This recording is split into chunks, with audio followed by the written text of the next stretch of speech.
सुप्रभात बच्चों, कैसे हैं आप सब। आप लोग की पढ़ाई लिखाई अच्छे से चल रही है। एनएलपी पे भी आप लोग अच्छे से क्लास ले रहे होंगे।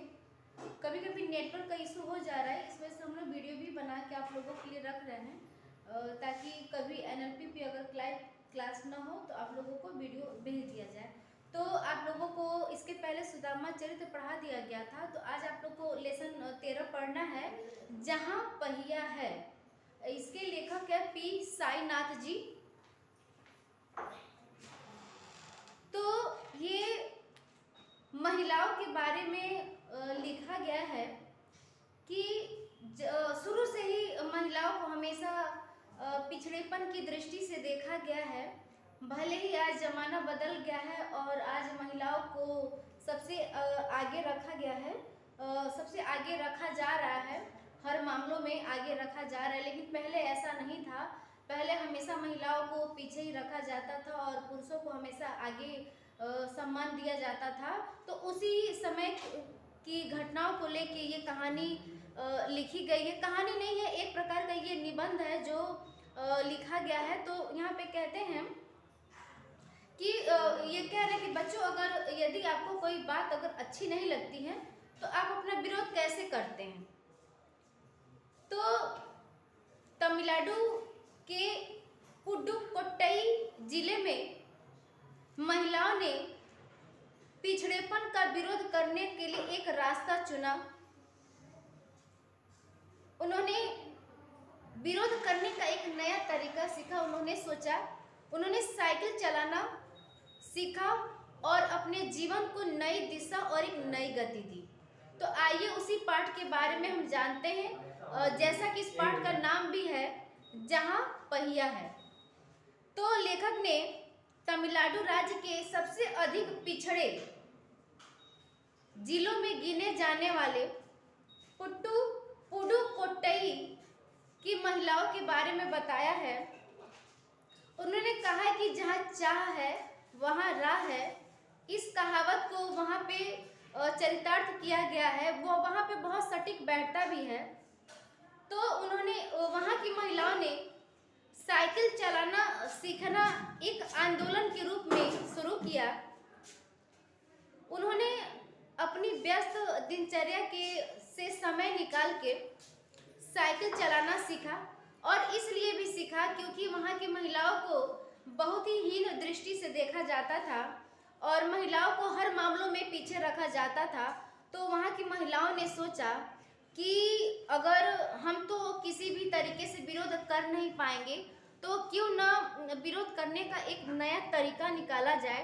तो उन्होंने साइकिल सीखना शुरू किया और उन्होंने अपनी व्यस्त दिनचर्या से समय निकाला और उन्होंने साइकिल सीखना शुरू कर दिया। तो जो पुडुकोट्टई भारत का सबसे अधिक गरीब क्षेत्रों में जाना जाता था, तो वहाँ की महिलाओं ने साइकिल सीखना शुरू कर दिया और एक आंदोलन, सामाजिक आंदोलन का एक रूप ले लिया। उन्होंने सामाजिक परंपराओं, रूढ़िवादिता को तोड़ते हुए हर घर की महिलाएं निकली और उन्होंने साइकिल सीखना प्रारंभ कर दिया और उन्होंने अपनी आज़ादी के लिए साइकिल सीखना शुरू किया।